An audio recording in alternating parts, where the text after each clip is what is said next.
Hello students and welcome back to channel Siraj Shaikh the study. आज ratio analysis का lecture number 4 है जिसमें हम कवर करेंगे नए पॉइंट्स ऑफ रेशियो एनालिसिस। तो स्टार्ट करेंगे आज का क्लास।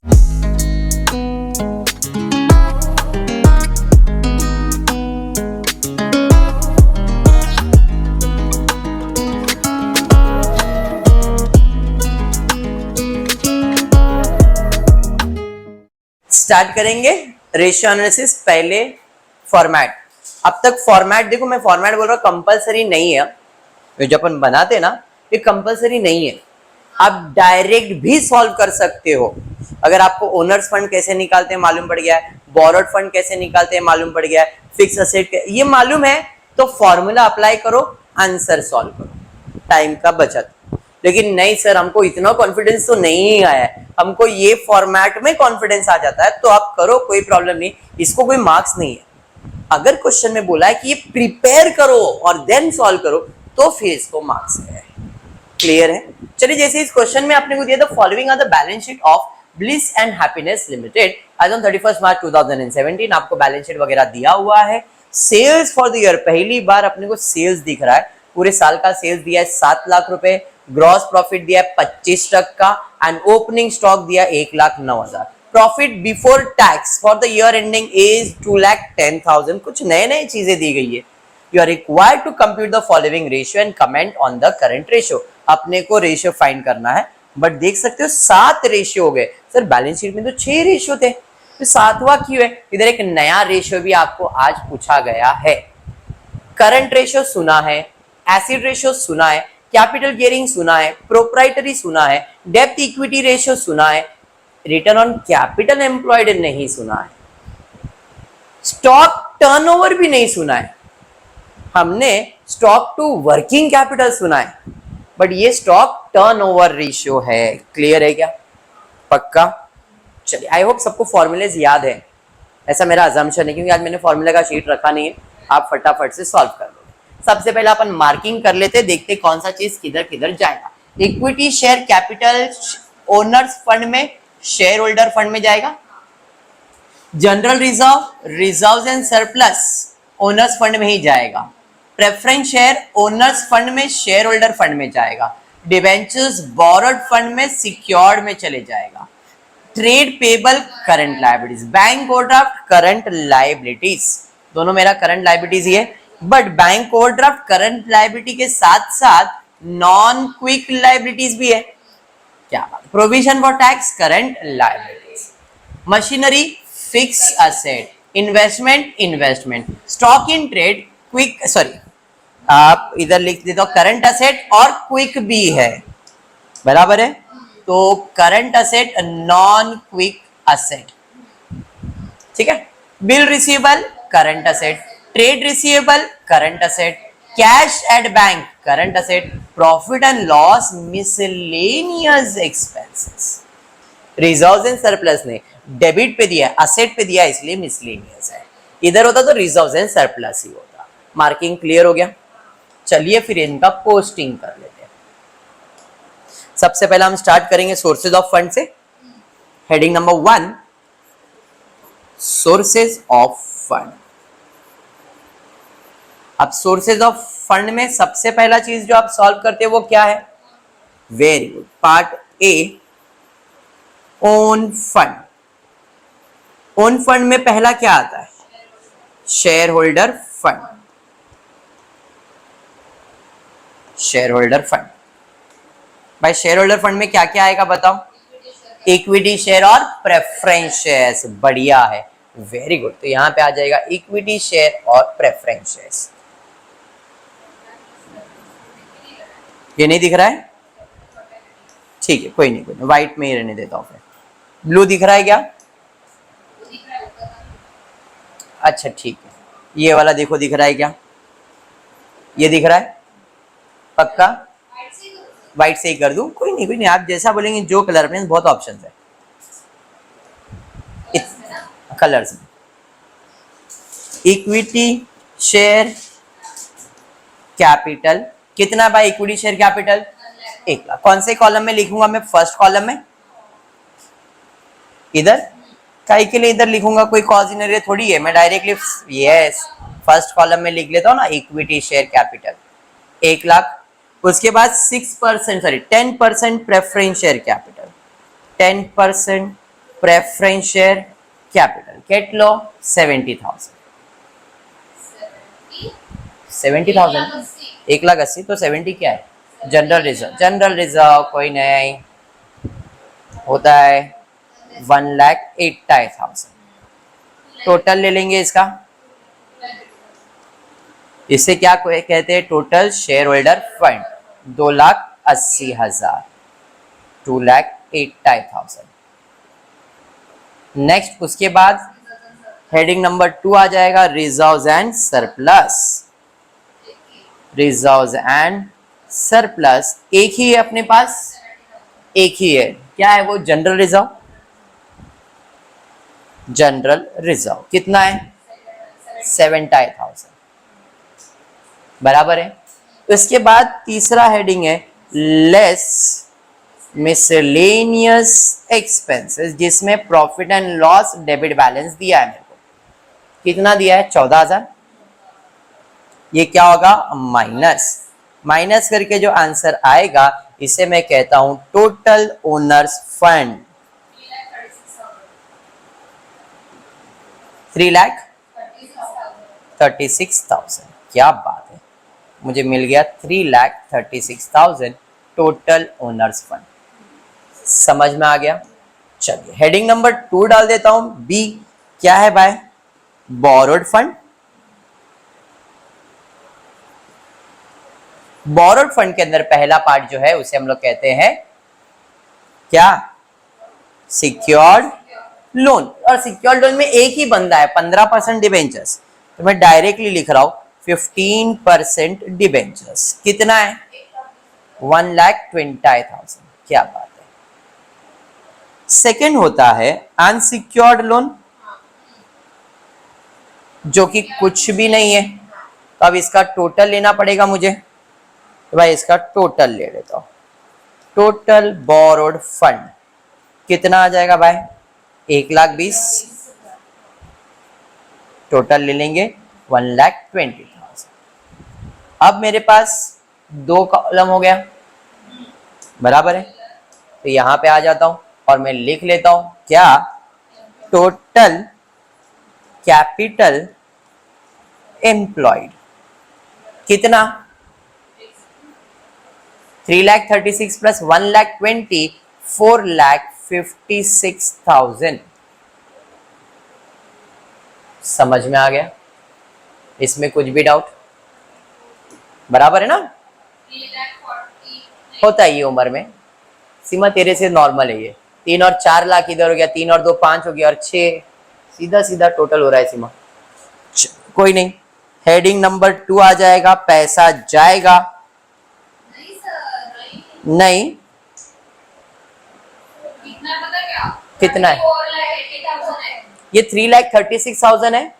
लिखो कैलकुलेटर पे 3,36,000 प्लस 1,20,000। हाँ 3,36,000 ही था ना इधर टोटल। हाँ ठीक है। Application of fund, application of fund. Application of fund में सबसे पहला क्या आता है भाई? Fix asset. A fix asset. अब इधर टैंजिबल इंटेंजिबल की जरूरत ही नहीं है ना, एक ही फिक्स असेट है मेरे पास, वो है मशीनरी। तो मैं डायरेक्टली लिख देता हूं, ज्यादा दिल पे लेता नहीं हूं इसे। ठीक है क्या? पक्का? चलिए ठीक है। यहां पे आ जाता हूं मैं, फिक्स असेट के अंदर ब्रैकेट में लिख लेता हूं मशीनरी। कितना है मशीनरी? 2,00,000। डायरेक्टली आउटर कॉलम में ही डाल दिया fix asset. Heading number 2 B, investment. Investment भी अकेला है बेचारा। कितना है भाई इन्वेस्टमेंट का अमाउंट? देख लेते हैं। इन्वेस्टमेंट 1,12,000।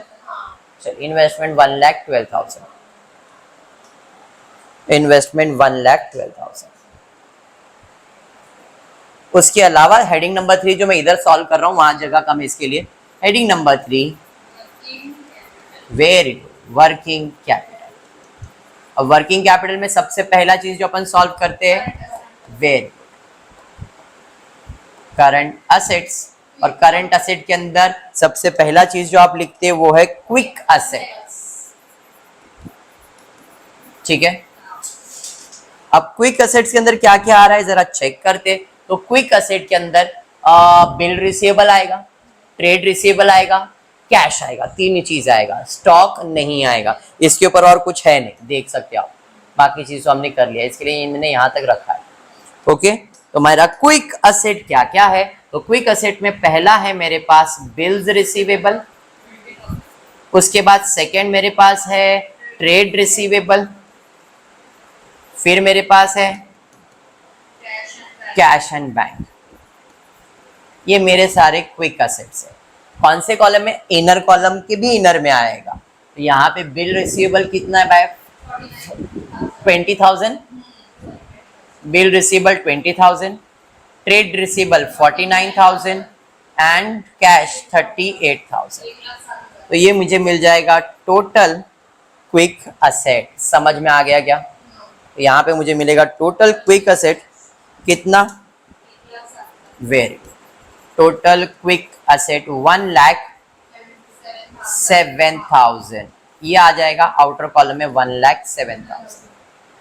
हेडिंग नंबर 2 आ जाएगा क्या? Non quick asset. अब नॉन क्विक असेट्स में क्या क्या है जरा चेक करते। तो एक ही है, वो है स्टॉक इन ट्रेड। भाई स्टॉक इन ट्रेड कितना है? 1,01,000। अब ये इसी का टोटल हो गया। आपको इधर लिख के टोटल करके आउटर कॉलम में दिखाना था, मैं एक ही अकेला इसके लिए डायरेक्टली लिख रहा हूं। समझ में आया? अब जब मैं दोनों को ऐड कर दूंगा तो मुझे मिल जाएगा टोटल करंट असेट्स। बात समझ में आया क्या? यहाँ पे टोटल करंट असेट कितना? 2,08,000। ये हो गया total current asset. Outer column में 2,08,000। डन है यहाँ तक? पक्का? चलिए हेडिंग नंबर 2 पे चले जाते हैं, B. Very good, current liabilities. Current liabilities में पहला सेम चीज बनेगा क्या? Quick liabilities. अब क्विक लायबिलिटीज में देखते क्या क्या है। तो ट्रेड पेबल और प्रोविजन फॉर टैक्स, बराबर है। तो यहां पे आ जाएगा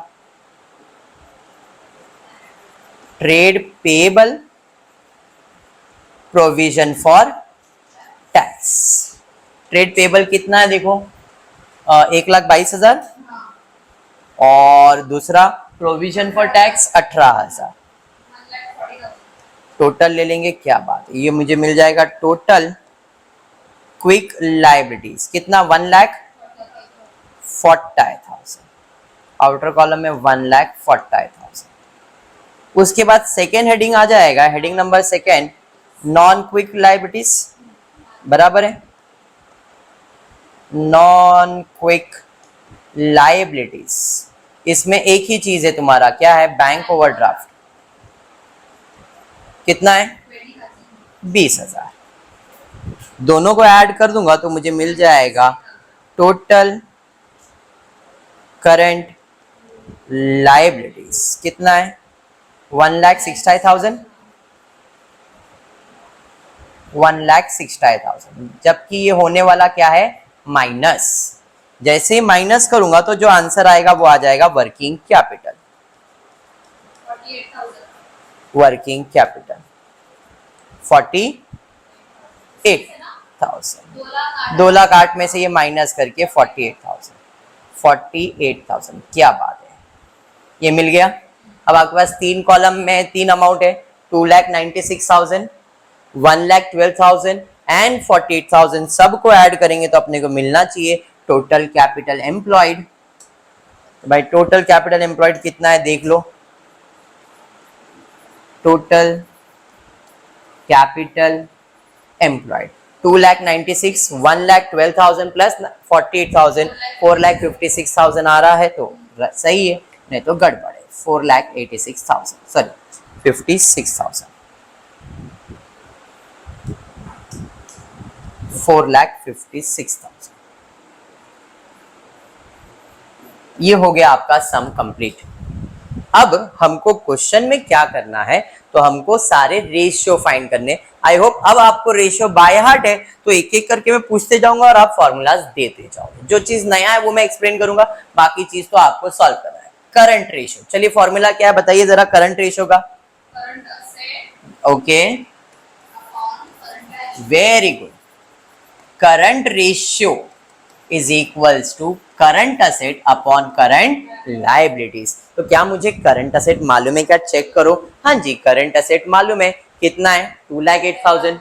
करंट लायबिलिटीज मालूम है, हाँ जी 1,60,000 बराबर है। तो फॉर्मूले के हिसाब से हम आंसर लिखेंगे, तो 2,08,000 अपॉन 1,60,000 1.3 सम इज टू 1 आ जाएगा। Very good. तो ये आपको आपका रेशियो आ जाएगा, करंट रेशियो 1.3 इज टू 1।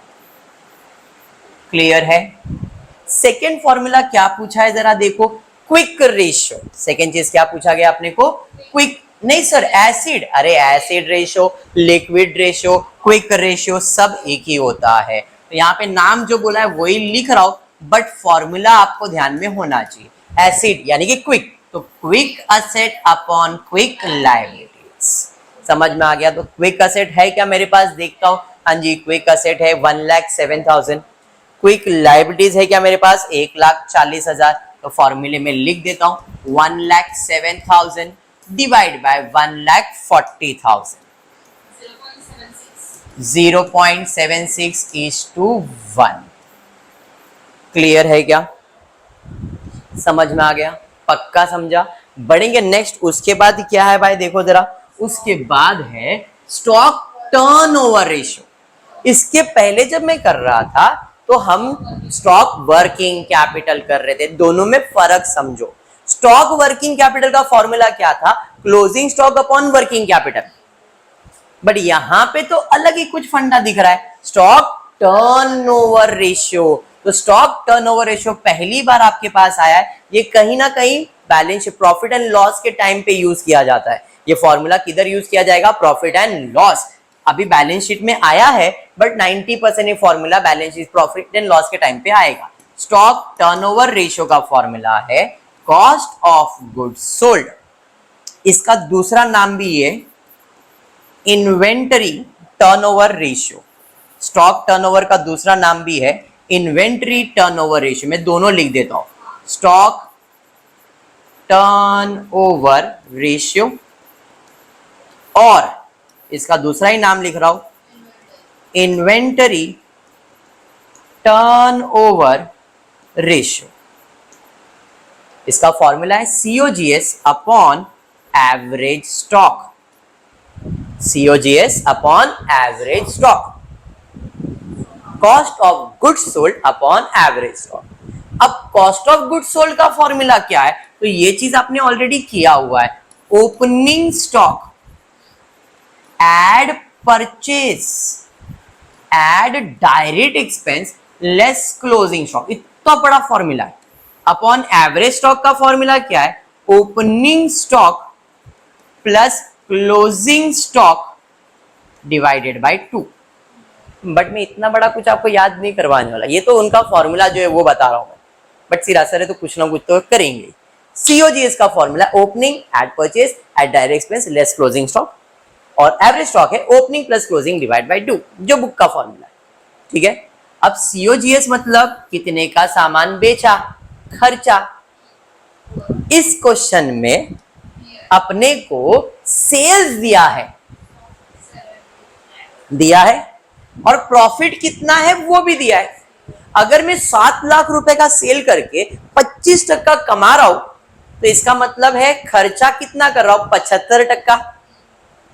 25 कमा रहा हूं तो 75 खर्चा हो रहा है, और जो खर्चा हो रहा है वही मेरा कॉस्ट ऑफ गुड्स सोल्ड है। तो इसका मतलब इस केस में मेरा कॉस्ट ऑफ गुड्स सोल्ड कैसे निकलेगा, तो जो भी तुमने सेल्स किया है इनटू प्रॉफिट छोड़ के कितना बचता है। अगर 100 में 25% प्रॉफिट है तो बैलेंस कितना है, 75% मेरा क्या बन जाएगा, कॉस्ट।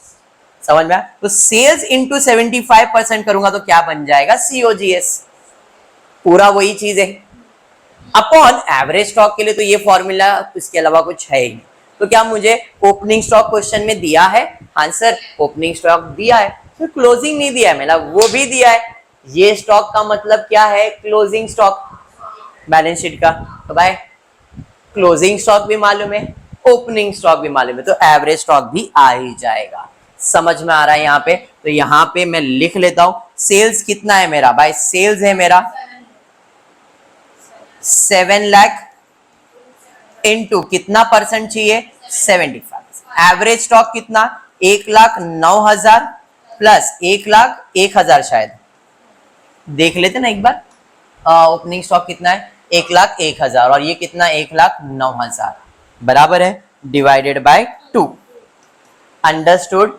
तो ये 7 लाख का 75% value 5,25,000। Opening plus closing divide by 2 कर लो। Opening plus closing divide by 2, 2,10,000, 2,10,000 का आधा 1,05,000, 1,05,000 डिवाइड बाय 2। अच्छा डिवाइड करके 1,05,000 है ना, हाँ 1,05,000। चलिए डिवाइड कीजिए, बताइए कितना आ रहा है, 5 टाइम्स। समझा? पक्का क्लियर? हाँ, टर्नओवर मतलब कितनी बार हुआ ना, तो टर्नओवर के टाइम पे टाइम्स लिखना है। क्लियर हो गया तीनों? चलिए बढ़ेंगे नेक्स्ट। तीसरा हो गया, चौथा फॉर्मूला क्या है भाई, चौथा फॉर्मूला चेक करते।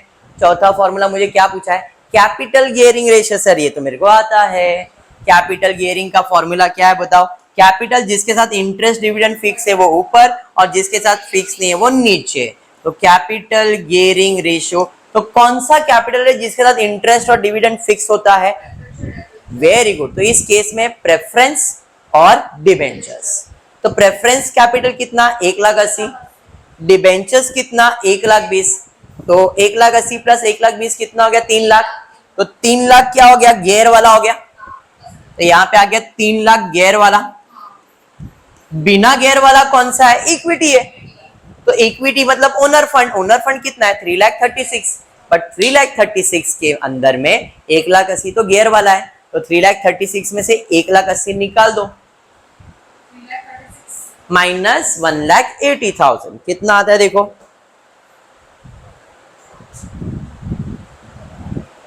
1 लाख, क्या बात है, 1,56,000।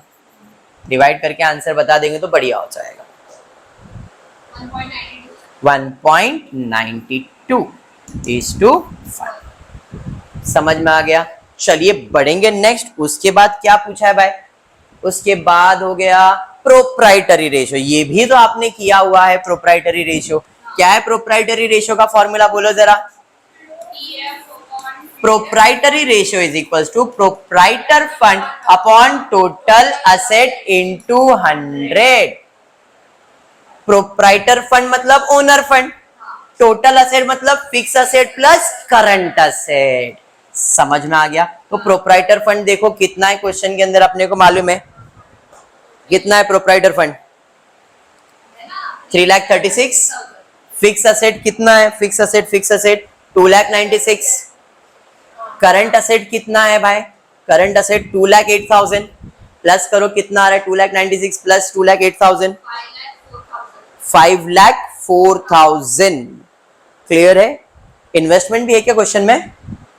हाँ इन्वेस्टमेंट भी है। कितना इन्वेस्टमेंट?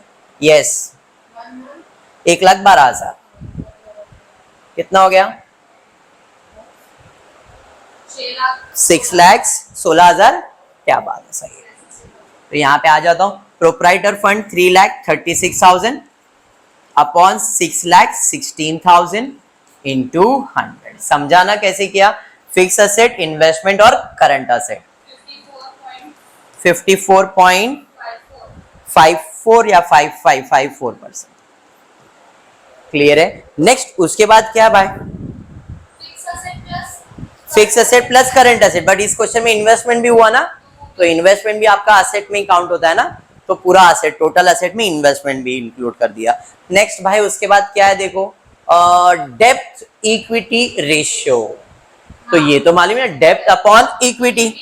चलिए डेप्थ अपॉन इक्विटी बाजू में इधर ही सॉल्व कर देता हूं, 6th वाला सा, डेप्थ इक्विटी। तो डेप्थ मतलब बोरोड फंड, इक्विटी मतलब ओनर्स फंड, बराबर है क्या नहीं? तो यहाँ पे ओनर्स फंड आ जाएगा, या तो प्रोप्राइटर फंड भी बोल सकते हो।